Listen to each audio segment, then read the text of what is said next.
हम 2030 तक की बात करते हैं, तो ऐसा क्या बोल्ड मूव उत्तर प्रदेश की गवर्नमेंट कर रही है जो इंटरनेशनल फैशन सप्लाई चेन को बिल्कुल ट्रांसफॉर्म करके रखते हैं? बिल्कुल, बहुत अच्छा क्वेश्चन है, इसलिए कि हमको अब तैयारी करनी है आने वाले 2030 की।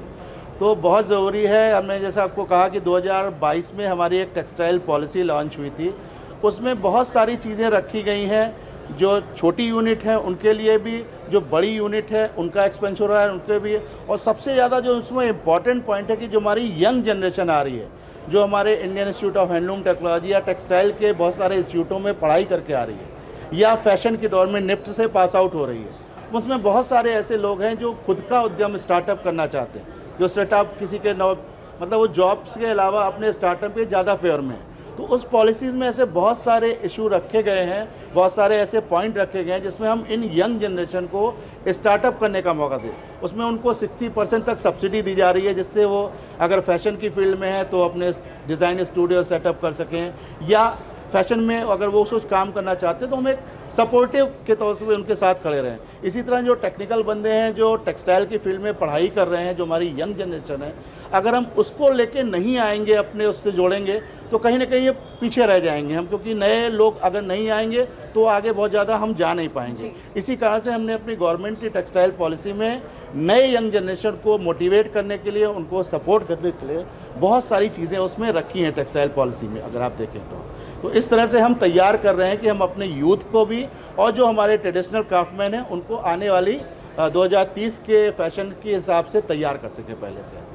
कोई ऐसी चीज़ जो आप हमारे दर्शकों को बताना चाहें जो उन्हें नहीं पता हो? मैं आपके दर्शकों को यही कहना चाहता हूँ कि टेक्सटाइल की जो फील्ड है वो बहुत बड़ी है, और आज की तारीख में टेक्सटाइल सिर्फ छोटे छोटे हैंडलूम या पावरलूम तक सीमित नहीं रह गया है। जब से खासकर हमारा टेक्निकल टेक्सटाइल इंट्रोड्यूस हुआ है, तो अब टेक्सटाइल का दायरा बहुत बड़ा हो गया है, उसमें बहुत सारा स्कोप है। और जैसे आप अदर देन टेक्निकल, मतलब मैकेनिकल में, इलेक्ट्रॉनिक्स में काम कर रहे हैं, उससे ज़्यादा आपको आज वास्ट स्कोप हमारे टेक्सटाइल की फील्ड में मिलने वाला है। तो मैं चाहता हूं कि ज़्यादा से ज़्यादा यंग जनरेशन मोटिवेट हो, टेक्सटाइल सेक्टर में काम करे, क्योंकि उनको आगे आने वाले में बेनिफिट भी मिलने वाला है।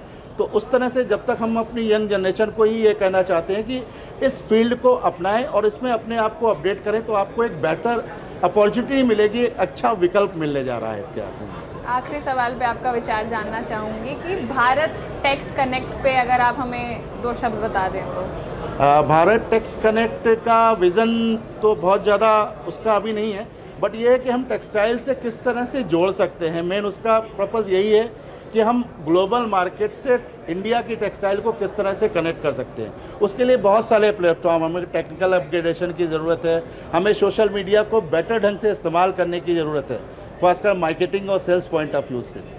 तो हम अगर अपडेट नहीं करेंगे तो नहीं हो पाएगा। टेक्निकल जो टेक्स कनेक्ट है उसका मेन पॉइंट यही है कि हम अपने पूरी जो इंडस्ट्री है, टेक्सटाइल इंडस्ट्री है, उसको बेटर ढंग से कनेक्टिविटी, प्रोडक्शन की फील्ड में आने वाले फैशन का जो कनेक्टिव है, किस तरह के फैशन आने वाले हैं उस तरह से कनेक्ट कर सकें, सोशल मीडिया से अपने आप को बेटर प्लेस कर सकें, अपने जो टेक्सटाइल के व्यूवर हैं। तो इस तरह से काफ़ी सारे पॉइंट हैं जो हमारे टेक्स कनेक्ट में हम लोग उसमें रख रहे हैं, उसको आगे बढ़ा रहे हैं। धन्यवाद सर, धन्यवाद आप। Thank you.